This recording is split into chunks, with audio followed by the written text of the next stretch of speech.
What's up guys, it's Nofsky with Academia Audio, and today I'm going to show you exactly how I process a sound using reductive EQ.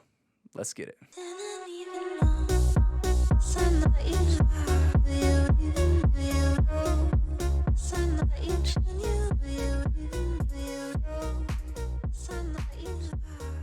Alrighty guys, so that is the song and project we'll be working in today. Now, last session we went ahead and started working on this lead sound using saturation, and this is where we got to.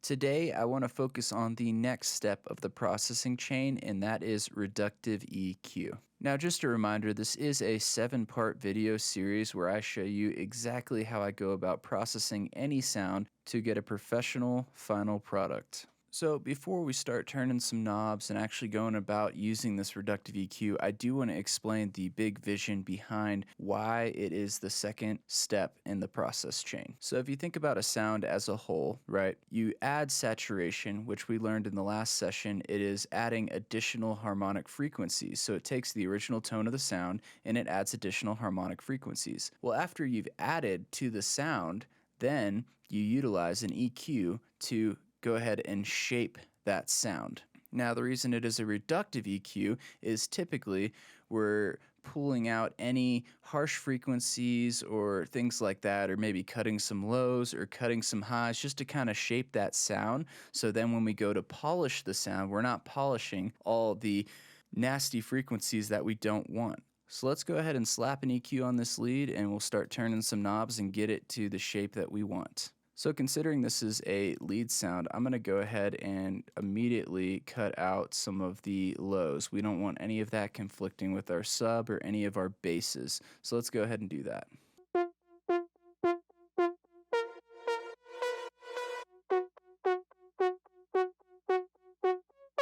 So I found about 283 hertz is kind of a good cutoff point where it's not really taking too much away from the sound that we want, but it is cutting off those lows and getting it out of the way so there's no conflicting low end. Next, I want to go through and kind of scan the frequency range and look for any trouble areas. And how I do this is I'll add a node. I'll go ahead and tighten up the Q on a bell setting, and then I'll increase the gain. Now, this is one thing I love about the Pro Q is you can actually solo that section. So when I go to sweep across this frequency range, I'm able to just hear what's in this Q bell. So let's go ahead and scan this sound and see if we can find any jarring or disturbing frequency ranges that we want to dip out a little bit.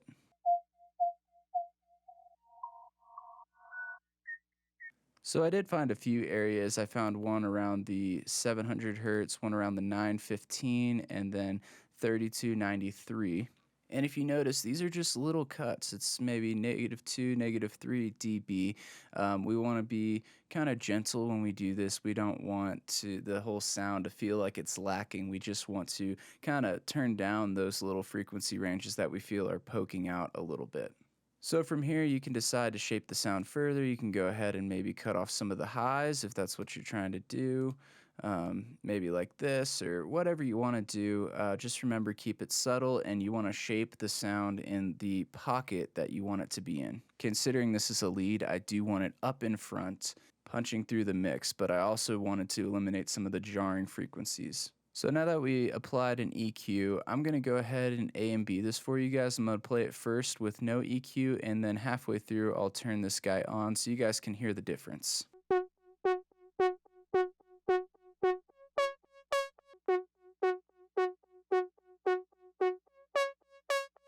So as you can tell, it just kind of smooths out the sound a little bit. It makes it a little softer on the ears. It cuts out some of those lows that were maybe rumbling down below.